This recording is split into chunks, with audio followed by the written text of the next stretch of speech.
Brace த Lord. உபாகமத்தின் புஸ்தகம் 28ஆம் அதிகாரம் 5ஆம் வசனம் இப்படியாய் சொல்லுகிறது, உன் கூடையும் மாப்பிசைகிற உன் தொட்டியும் ஆசீர்வதிக்கப்பட்டிருக்கும்.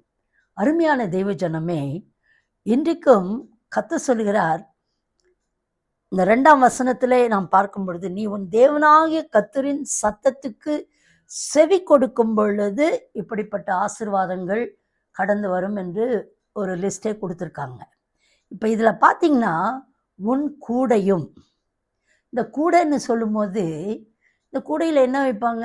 செய்ததை பழம் எடுத்து வைப்பாங்க, இல்லாட்டினா ஏதாவது செய்ததை எடுத்து வைப்பார்கள்.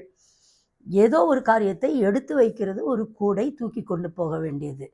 அந்த கூடை ஓட்டையாக இருந்ததுன்னா அந்த கூடையிலிருந்து எல்லாம் தவறி போய்விடும். இன்றைக்கி அநேகருடைய ஆசீர்வாதங்களும் பொத்தல் பையில் போடுகிற காசை போல கடந்து போய் விடுகிறது. உன் பிரயாசத்தின் பலனை நீ சாப்பிடுவாய் என்று கர்த்தர் சொல்கிறார். அடுத்தது, இந்த மாப்பிசைகிற தொட்டியை பார்க்கும் பொழுது பாருங்கள், கஷ்டப்பட்டு மாவு பனைஞ்சு வைப்பாங்க தொட்டியில், அதை வேற யாராவது எடுத்து போய் சுட்டுக்கிட்டு இருப்பாங்க. They will be benefited by your hard working and everything. இன்றைக்கி அப்படி தான் நமக்கு வர வேண்டிய ஆசீர்வாதங்கள் வேறு யாருக்கோ போய் கொண்டிருக்கிறது.